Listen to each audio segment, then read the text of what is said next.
episode. You all love this content, so we keep giving it to you all. We are towards the end of the 39th season of Come Play Detroit. 37th.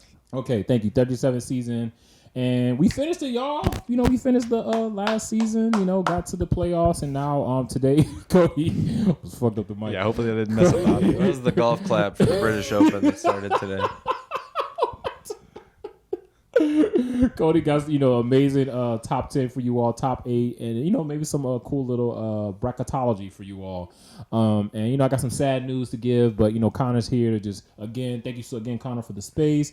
And, yeah, man, how you been, man? Since the last podcast, you getting a lot of groupies and stuff, man? Yeah, you know, I've been getting a lot of DMs from a lot of women all over the country who've been watching this podcast. Let's get it. I think Come Play Detroit has a huge, I don't know, it's a huge attraction for people all over the country. So big things popping, man. Yeah, we're happy to be here. Do you have a social media manager for all the DMs you've been getting? Yeah, I mean, I should, honestly. I've been looking into it, but I just haven't had time. So we'll get there soon. But yeah, like I said, happy to be here. Happy to have you guys over. So thank you, bro.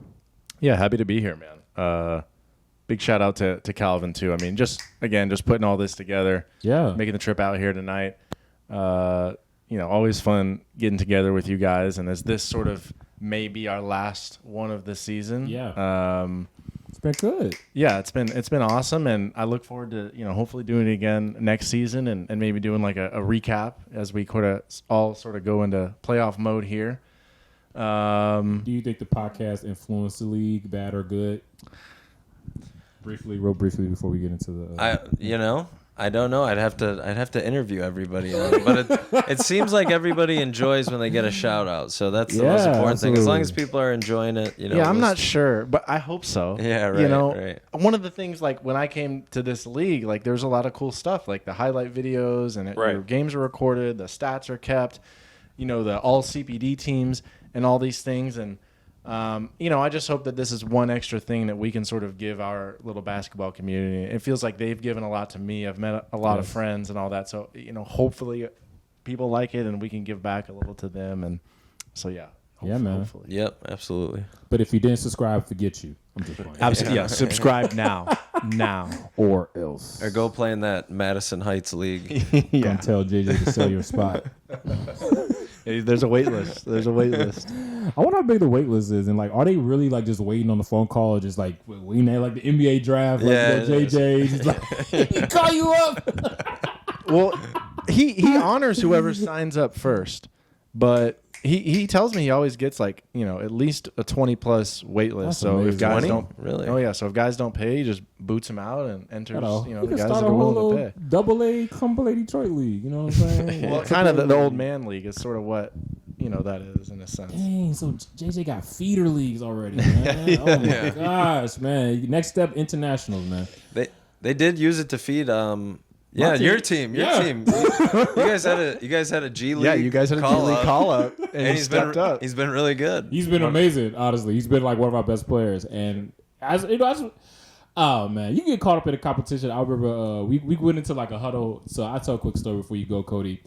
You know, we get so caught up in like competitive sports, like we just like fuck you. Like we're like, you know, I love you, Cody, but then when we playing against each other, it's like F you. You know what I'm saying, right? Absolutely. You know what I'm saying? And then you kind of like have to like kind of carry that same energy when you on the court. So I remember we had the excuse me, hold on. Testing. We had pretty much we were playing against Come Play Detroit about two sessions ago, and I remember the first thing we said, I was trying to be like, you know, really transformative. I was trying to get something straight to the point, and I was trying to be like real cutthroat. So I was like, all right, y'all, 1, 2, 3. Fuck him. Oh, shit. And I was like, 1, 2, 3. And it was like, fuck him. It was like, oh, yeah, fuck him. Then I was like, yeah. Next play, sprained my ankle. And that bad juju, you know what I'm saying? That's when I really was like, yo, Calvin, it is not that serious to be like saying fuck you to friendly men who are just literally trying to play pickup basketball. It's not that serious, you know what I'm saying? But the competitive element, you know what I'm saying? It's hard to keep, you know, we men, man. You know, it's hard. But we all who know each other, we take the FUs with a grain of salt. So, you know, as long as you can shake hands and smile and laugh about it at the end of the game, you can take it that far. As far as I'm concerned, anything that happens in that 40-minute window when we're playing, you know, that doesn't. I don't judge any. That's not friendship related. And then when that's over, it's back to nice guy. But if you came up to me in the middle of the game and said "fuck you, Cody," like, I'm gonna shut you down. I'd respect it. I'd be like, oh, okay, let's roll then. Let's I mean, this league even turned Ethan Link into like a Jimmy Butler like competitive level person. Because he got it though. He got the horse engine.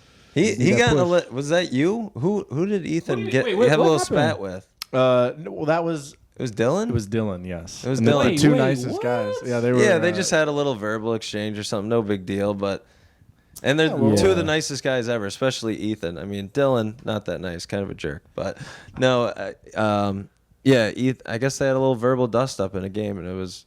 But you like to see that. You like to see the competitive spirit come out a little bit. That's what it's all about. Absolutely. And my screaming and stuff I'll be doing, it's just. I love that. I think everybody loves that. I think everyone hates it. Yeah, you do. I think that's one of the reasons people draft you, and you play with that energy, and it's infectious, and yeah, man, yeah, it brings out the best. But yeah, when you're going against it, you're like, all right, fuck this guy. Like, I'm sick of hearing him mouth. We got to shut him down. So yeah, it's tough. It's not bad luck. I just got bad ankles. Go ahead, brother. No, I was gonna say. I mean, a lot of us are just out there. We're trying to blow off some steam. We're busy. We're working all week. We want to get out there and burn off some energy, run around, get a little crazy. So, and it's the best feeling after, honestly. Like playing a really hard game that was like really close, and you win the game. And you're like, yo, man, like I just dropped 22-7-7. You know what I'm saying? And you just like, all right, now I got to go be a financial agent tomorrow. I gotta go be a father. Back to reality. Be a father. You know what I'm saying? We get to pretend though. We get to pretend that we're professionals for 40 minutes and then. And nothing's wrong with that. No, that's what it's all about. It's all about basketball. Basketball's therapy for me. Basketball is therapy, dog. Poetry in motion, man. So Cody got us, the same old top 8. We're gonna go ahead and give the quick disclaimer. Well, let's. I wanted to talk a little bit just to shout out some of the like all come play teams. Oh yeah, right. We'll get into the top 8 though. Okay. All right. So we're gonna start with defensive player of the year. Well, I don't know who the defensive player. Connor maybe can handle that. Sit on that one for a second. Defensive player of the year. Yeah, I'd have to think about that. But I wanted to shout out on the podcast the all CPD teams. So Antonio Green, Dylan Bressler, fan of the podcast, Arrington, Brian Boyle, newcomer Brian Boyle, never played in the league before. And, so he made team 2? Is that exactly. MVP? Yep. And then nice. And then Chris Lorente as well. All second team, all CPD. Solid squad For sure. Great squad. What? So they had 2 all NBA players? Yeah, all NBA. All NBA. Yeah. We're up for the Supermax. Absolutely. No, there's just one per team there. I'm just playing. Right? Okay. I'm sorry. And then the CPD first team, Jordan Littleson, Steven Chojnacki, your boy Connor Cleary, Isaiah Cooper, and then somehow I snuck in there. Cody Borst. So I did not get 2-time MVP. So what happened, man? So y'all got all the first team like Juju. What happened with me, man? I don't know. You don't got to answer that question. You're my defensive player of the year, actually. There must have been a miscalculation in the power rankings. You don't got to pander, but the PR doesn't. They don't measure defense. You were number one in a different PR podcast ranking. Thank you. Number one by far. Okay, that's a good one. With a bullet. I'll take it. Absolutely number one. So Jordan Littleson made first team. Has he made first team before? Oh, Littleson makes it all the time. And I'm not okay. I haven't played in the league as long as him, but I'm pretty sure he's played in the league for a long time, and he used to like lead the league in scoring and be number one. I'm pretty sure he's been an MVP before. Yeah, Littleson's definitely been putting up the numbers in this league for a while, so nothing new for Jordan, but new for some of us. Y'all to be the best players in the league. Well, I don't know if PR tells the whole story. Every season's different. I mean, we've seen Dylan win a couple MVPs, right?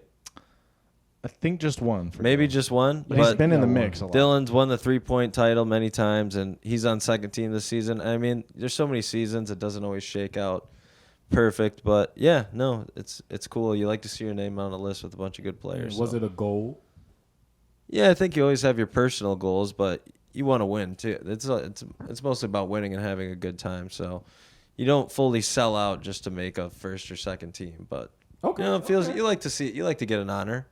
Cody? I don't know how you feel about it, Cody. Yeah, I think Connor's super right. Okay. As far as a lot of it's dependent on your team. Like I've had seasons where my power rating has been like in the low 40s, and we're just more like defensive teams, and the pace was slower and stuff like that, and just in this current squad and the kind of the squad I played last year, like we play a lot higher pace, so we get more shots up.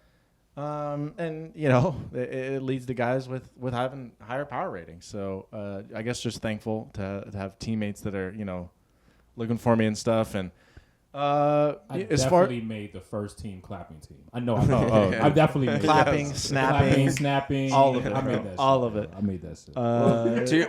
Cody, to your point, if I could add on, I think one of the reasons my PR was bumped up this year is because I averaged my most assists, right? And obviously, did you lead the league?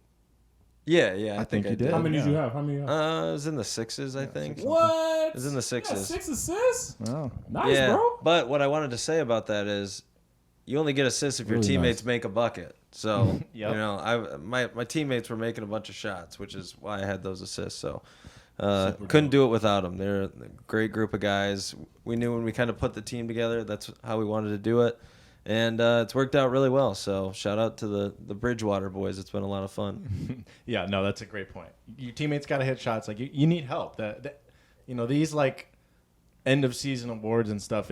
It's the players do good jobs, but it's a team. They got to trust award in some senses. So absolutely, it is a team award. It definitely is a team award, and your record is a team award as well. Depending on how good it is, but it could be either like a award demerit, like a button, consequence, a participation award. Yeah, right. I did want to talk about it a little bit. I haven't asked Connor about this at all, purposely just to get the genuine reaction here. But I was made aware just going into the final week, me, Isaiah, and Connor were all within, I think, 1 point in the power rankings.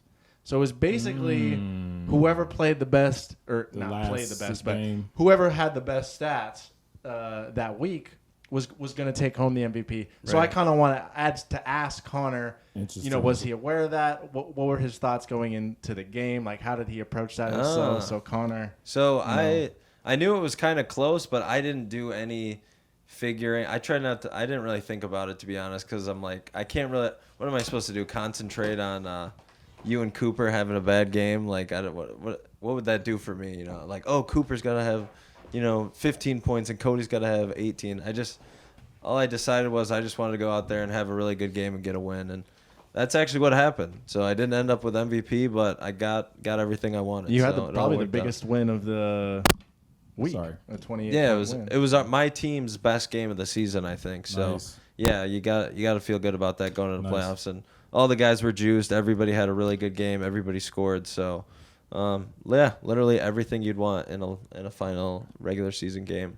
All right. Well, I am not as good of a man as you. What'd you do? So I wasn't thinking about it at all. So you put a hex on me, is what you're saying. Heading into the last game, and I didn't put a hex on you, but I was like, I got to put up some stats if I want this, and I was just like, you know what, screw it. I'm coming out gunning. Like usually I like to get other people involved first, and I was like, you know what, I'm shooting 20 times tonight, and I don't give a shit what happens. Like, I'm going down with the ship. So I ended up taking, I keep stats for everybody on my team, for anybody that doesn't know. I ended up taking, I think, the second most shots I've taken in any game I've ever played in this league. And it resulted in me being able to walk away with it. But I definitely was thinking of it, and thankfully our team had already clinched. So if we lost, it wasn't going to be the end of the world. Right, you got the number 1 seed. Okay, so that's it was like, you know what, I'm having a me day. I'm going for it, and thankfully, we had a big win, so other people got plenty of shots too, and honestly, a lot of those rebounds I got were just the game was sort of out of hand, and you told your teammates they were just chucking up shots. You did a Carmelo Anthony and told your teammates to get out of the way. Everyone was kind of walking around, and I was crashing the boards super hard, I gotta get this rebound. I probably had 10 of my rebounds in the final 8 to 10 minutes of the game, and that helped a lot because Isaiah outscored me, so it was super close. Yeah, he must have been gunning for MVP too because he scored almost 40 points. Or he was just super efficient. Yeah, like he per usual. How many points did he have? He had 38, didn't he? He led. But my garbage time rebounds, I think, is what won me the award this season. Shout out to the statisticians to come play Detroit. Man. Yeah, they did a lot better job this season. They did a really good job. Yeah. So like I said, I keep track of the stats, and I didn't like send in any corrections or anything. Like it was all really close this year. Whereas like in previous years, sometimes they missed the mark, by a little bit. Like I've had games where they missed like 6+ points or it's tough. 3 or 4 assists and stuff. But this year, I thought they did a good job. I don't know if but I know there's other people out there that keep the stats. I don't know if they had the same feedback, but thank you. That's my feedback. Yeah, it's never going to be perfect, but thank well you. I don't know if they're watching, but maybe JJ can send this 1-minute clip to them. A large thank you to the people and keep them on the salary, keep them on the payroll. I didn't know y'all was calculating player ratings. I didn't know that, so that's interesting. Oh yeah. Yeah, check the Excel document. They got plus and minus too. No plus minus stats. Last year for my team, I didn't do it. I did it at the end when it was all over with. But I have an field goal percentage and true shooting percentage for. How big is that equation, JJ? We gotta get defensive player of the year, defensive teams, and we gotta get efficiency stats, bro. Come on, let's do it, JJ. Come on, we can do it. That's the next leap for CPD, advanced metrics. On, exactly. Yeah. No. After the podcast blows up. Efficiency skills. That's when we hire the analytical guys. Absolutely, it's just probably a 3-step equation. For sure. All right. Well, I'm ready to jump into a top 8. If you jump into the top 8, who made it? Okay, so I'm gonna do the top 8. We're gonna try and go through it relatively quickly. And then I have a sort of bracketology prediction. I'm gonna go through the tournament and make my predictions and make myself look like a fool because I will probably miss at least half the games this week and miss on just about everything. It's all good. Give them the disclaimer real quickly. Disclaimer. Please don't get upset at me if you are not in the top 8. Prove me wrong. This is when it matters, right? Like they really don't need to talk about these guys anymore. They both had about a 200-point differential. Wow. Yeah, definitely just dominant. I mean, 19-1 between the two teams. Big favorites heading into the tournament. I think most people would pick those guys out of their brackets. So that'll sort of wrap up the power ranking. I don't know what Calvin's doing over there. But yeah, I don't know either. That White Claw's getting to him. Yeah, it is. He's back. Welcome back, back, folks. Making sure I don't get fined. All right, so come play Detroit. You've been first all year. You can't lie and tell me you all don't have anxiety of fucking it up. Yeah. Because it happened before. Right. To be honest, I had more anxiety last season. Yeah, man. You're like Gonzaga. Because I'd never done that. I'd never gone 10-0 in the league. Yeah, it's really hard. It doesn't happen. Didn't Gonzaga do that, right?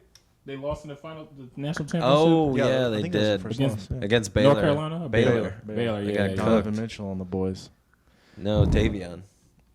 So come on, King man. Sacramento, Mr. Sacramento. Yeah, how are you gonna stay perfect? I'm very disappointed in myself. That's really hard, being perfect. Yeah, no, I mean it's a lot about just like sort of the focus and the preparation coming in, and you just have to not think about it as much as you can and just focus on the task at hand. I will say last year, like we talked about it a little more, and like there's just a little bit more pressure. Maybe I put on myself, or guys put on themselves, just being the first. Like I obviously I wanted to go like 14-0. There's been a 10-0 or 10-0 teams before, and they hadn't capped it off. So like it's hard. It's really hard. Yeah, because you have this fucking you have the bullseye on your back. Like this is the team to take out. You're gonna get everybody's best punch. One game sample size. Anything can happen. For sure. I'd say rolling into this season, it's like, well, I've been down this road and I lost. So it's a little less pressure, but at the same time, it's like, I still really want to do it, but I'm honestly just trying not to think about it. It's like, if we do it, I'll celebrate it at the end, but right now, I just want to stay locked in. And I would rather go 0-10 and win a championship than go 10-0 and lose at any point. Right. So it's great that we went 10-0, but it definitely means a lot less to me this time around. I wasn't like gunning for it. It just happened because we have a good team, and so yeah, that's kind of the psychology. And playoff basketball, man. Yeah. Wait, I want to backtrack. You would rather go 0-10 in the regular season? Because to me, I want to get your guys' opinion on this. I've gone 0-16 before. For me personally, mostly the hatred of losing for me is actually overpowers the joy of winning. Like, to me, I hate losing more than I love winning. But I don't think it should be. It has to be balanced. You have to have. I feel like you have to. I'm just saying it's my natural feeling, but I wish it was balanced. But I actually think I hate losing more than I like. But that's why I brought up the fuck 'em comment, because we can get so caught up in losing, we start losing our rationale and start being belligerent, rude, and we get so competitive, we start losing why we're doing it, versus not just taking the L, but like kind of like taking the L in a way where it's like we lost for a reason, and I really need to deeply think about why did we lose in order for us to win. And I think that's why when you fully kind of like, and it's not like giving up if you're getting blown up. That's not what I'm saying. What I'm trying to say is like, if you're getting blown up by 20, don't undercut the motherfucker because you're getting you're getting killed. You know what I'm saying? Right. That's what I'm saying. Don't be unsportsmanlike. No, Calvin's right. There should be a balance, but I think it's just sort of natural human nature for competitors. Like, yeah, I remember the losses a lot. They stick more with than you. I remember the wins. Yeah, for sure. Yeah, it's a famous quote. You learn from your failures more than your successes. Like, what do you think, Cody? Do you love winning more than you hate losing, or do you hate losing more than you love winning? I've Do heard you people win more than you lose? When I win, I'm just like, good, I won, I was supposed to. That feels good. But when I lose, sometimes I'm like staring up at the ceiling till 2 in the morning, like damn it, I screwed up. Like, that kind of thing. I've heard people talk about it, and it's like when I win, it's more of a relief. Like, oh, thank God, like I don't have to like deal with those thoughts, or like, I didn't let my team down. I didn't let the guys down. And when I lose, it's like just a deep dive into like everything that went wrong and how do I get better, and, all these sorts of things. So, yeah, for sure. But for me, just the way I've been in, I don't know, rec sports in general, but especially in this league is like it don't mean a thing without that ring. And that's what I'm all about. So an 0-10 season, I would be like at grips with myself. I would hate it. I mean, I'm sure me and my teammates would be going at it. But if we found the way to come together and then win the championship and get the ring, get the thing that everybody wants, I would much rather do that than go 10-0 and have all this easy joy that I've had with my team, only just to lose and just to be that team that, they're good in the regular season, but they'll lose, when it matters. Right. So. And that shit sucks. For sure. You're not upholding to your expectations, and when that shit happens and it's the playoffs and it's the last game, and your cat got your tongue, and you just like, for sure, lose this damn game. Took me a long time to watch film. The last playoff loss I had. Oh yeah, it takes a few months every time. You gotta watch your film, your good games and your bad games. Yeah, especially the bad. You gotta watch the bad games. You gotta watch your bad games. Connor don't watch his bad games. I know Connor don't watch his bad games. Connor doesn't have bad games. I don't know what you're talking about. I love it. But yeah, man. And so whatever you all do to motivate you all, just make sure it's rooted in love. Deep words. I love it, Cal. That's right. There's a lot of love going on in this couch right now. Rooted in love. Three men who love each other. Love ain't, I don't know what you're talking about, but love ain't, you know what I'm saying, all lovey-dovey. Sometimes love is like being competitive, boxing out for your team. You know what I'm saying? Like, but also remember, like, as tough as it get, remember, like, we're all family in the end, and you got to see these people after the game. Right. Absolutely. Yeah. Right. Yeah. No, I mean, yeah. It's the brotherhood. If I met you in the playoffs or Connor in the championship, it'd be, I'd do anything to win that game.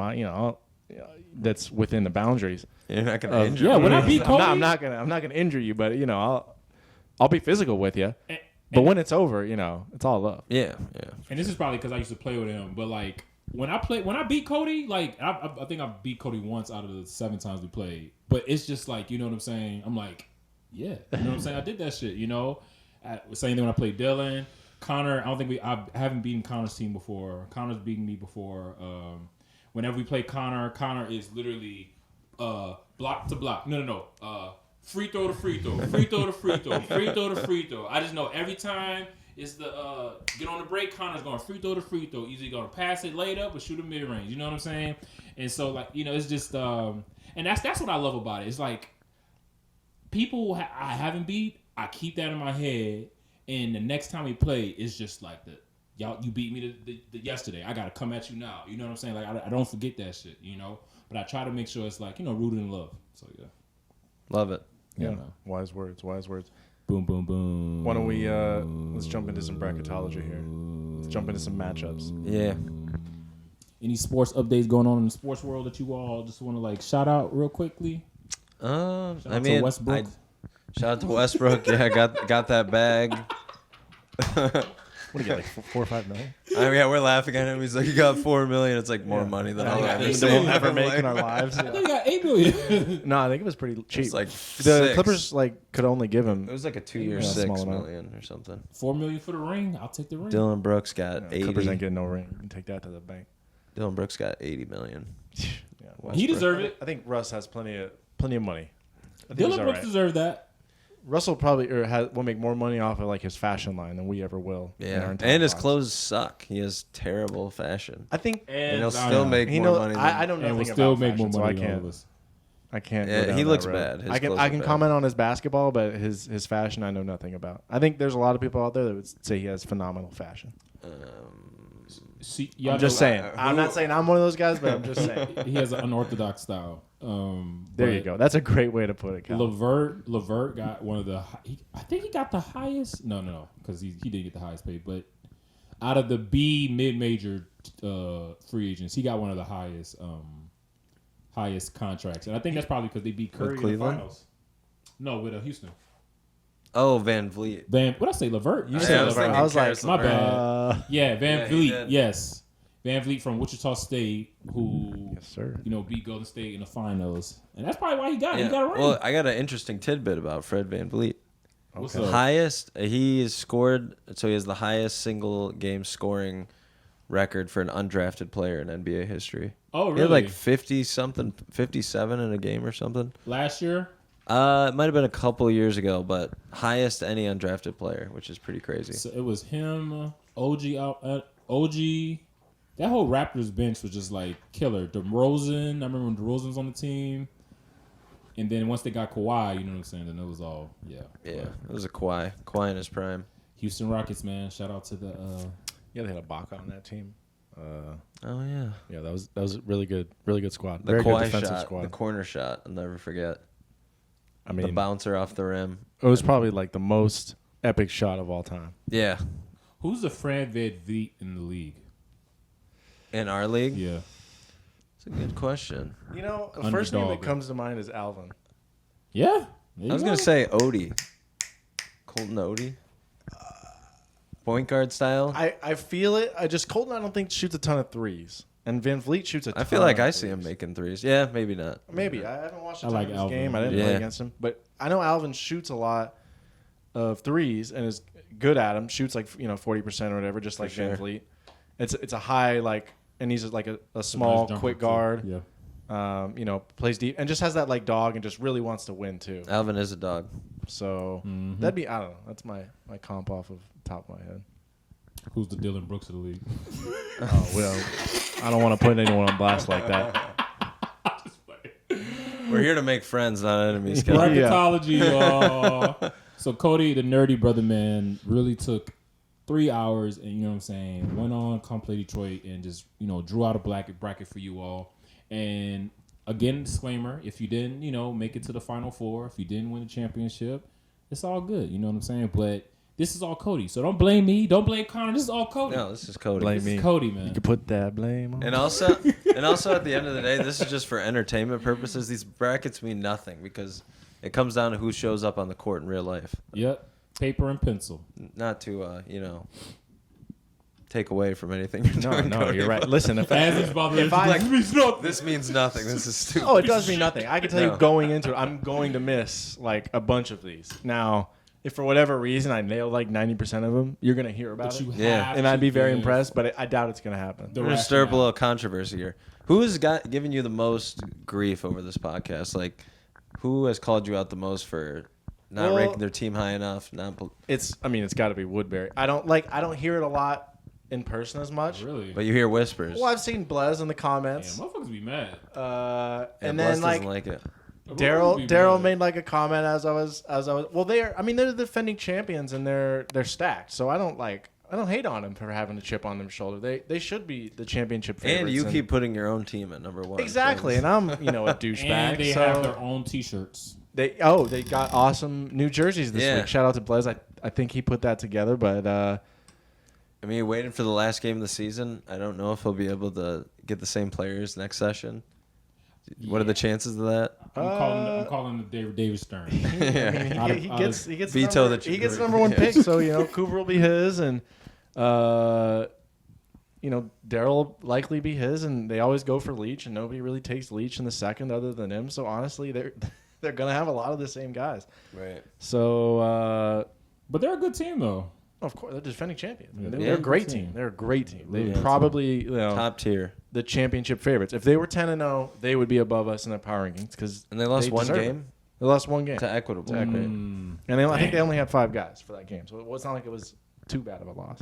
And Equitable's had some good games. They've got talent for sure. Yeah. Gerald and for sure. Okay, so let's hop into it. Now I don't know if we I don't know about our. What's the word I'm looking for? Like our graphics department. It would be next level. Like if we can put up the brackets while I'm doing this. I don't know. We'll see. Yeah. Microsoft Word. So I'll start with. Okay. I'm giving away my secrets, dude. I'll start with my side of the bracket.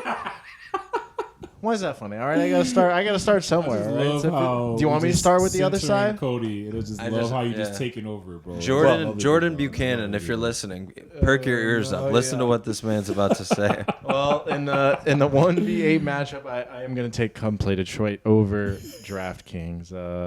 It's been a great season for DraftKings, and if they could pull off this upset, it would be an amazing season for them. But I do not see it happening against the 10-0. I see it happen. Come play Detroit team.